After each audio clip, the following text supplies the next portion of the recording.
مفلسی حصے لطافت کو مٹا دیتی ہے، بشر کو بشر کی اوقات بھلا دیتی ہے۔ آؤ اس ماں کی زبانی بھی کوئی بات سنے، روز بچوں کو جو بھوکا ہی سلا دیتی ہے۔ اپنی عزت کے بھروسے تھی جو مضبوط کھڑی، آخر ایک روز وہ سر اپنا جھکا دیتی ہے۔ اس کے دامن پہ لگے داغ یہی کہتے ہیں، بھوک تہذیب کے آداب مٹا دیتی ہے۔ صدر علی وقار سردیوں کی ٹھٹھرتی ہوئی رات، منہ لپیٹے ایک مجبور ماں اپنے نومولود بچے کو ایدھی سینٹر کے باہر پڑے جھولے میں ڈال جاتی ہے۔ اس سے پوچھا گیا، کیا تجھے تیری ممتا ستائے گی نہیں؟ اس بچے کی سسکیاں تجھے رلائیں گی نہیں؟ اس کی چیخیں تیرے کانوں سے ٹکرائیں گی نہیں؟ تو کپ کپاتے ہوئے ہونٹوں سے جب مجبور ماں یہ جواب دیتی ہے کہ میں اپنے پیٹ کی بھوک تو برداشت کر سکتی ہوں، مگر اس بچے کا بھوک سے بلکنا مجھ سے دیکھا نہ گیا، تو اس پر یہ کہنا بجا بنتا ہے کہ خاک میں ماں کی محبت کو ملا دیتی ہے، بھوک تہذیب کے آداب مٹا دیتی ہے۔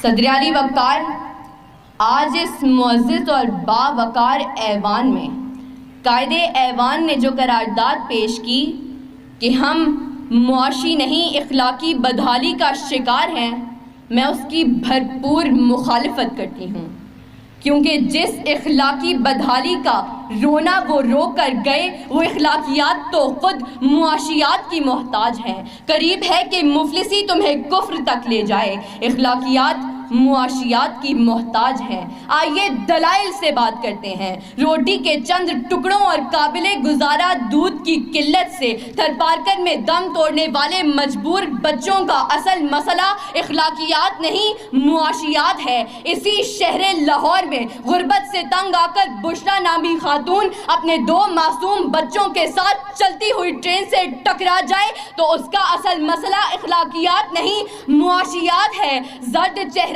آنکھیں اندر کو دھسی ہوئیں اور بڑھاپے کی وجہ سے پورے جسم پر جھریاں لیے، نشتر اسپتال ملتان کے باہر فقط 2 کلو آٹے کے عوض خون بیچنے والے بوڑھے کا اصل مسئلہ اخلاقیات نہیں معاشیات ہے۔ چہرہ بتا رہا تھا کہ مارا ہے بھوک نے، اور لوگ کہہ رہے تھے کہ کچھ کھا کے مر گیا۔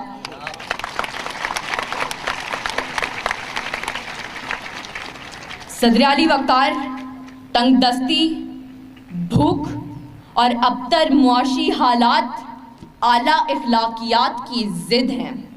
پہلے آپ تو تب ہوتا ہے کہ جب پیٹ کی بھوک اور غم روزگار نہ ہو۔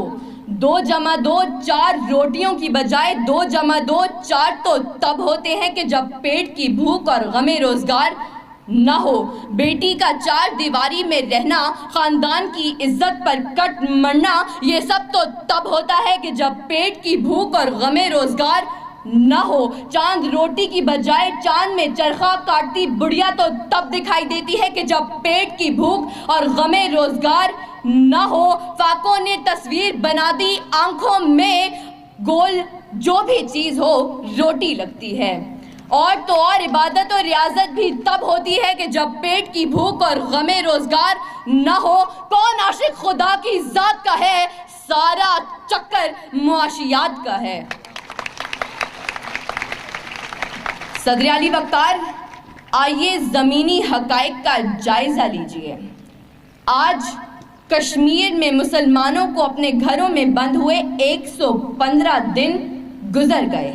ہم نے اخلاقیات کا مظاہرہ کرتے ہوئے اقوام متحدہ میں قراردادیں پیش کیں تو اسلامی ممالک نے پاکستان کی حمایت کے بجائے ہندوستان کی حمایت کی۔ تو کیا اس کی اصل وجہ یہ ہے کہ ہم اخلاقی پستی کا شکار ہیں؟ نہیں صدر علی وقار، ہرگز نہیں، بلکہ اصل وجہ تو یہ ہے کہ ہم معاشی طور پر کمزور ہیں۔ اس کمزوری کا علاج بھارت کی عالمی معیشت ہے۔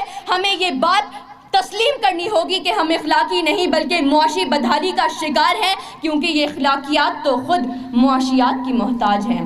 صدر علی وقار، میرے ان تمام دلائل کے باوجود اگر اب بھی کوئی یہ یقین رکھتا ہے اور باضد ہے کہ ہم معاشی نہیں بلکہ اخلاقی بدحالی کا شکار ہیں، تو اس سے بس ایک ہی سوال کرتے ہوئے میں اجازت چاہوں گی کہ وہ جس کا ایک ہی بچہ ہو بھوکا 8 پہروں سے، بتاؤ اہل دانش تم وہ گندم لے کہ تختی لے۔ شکریہ۔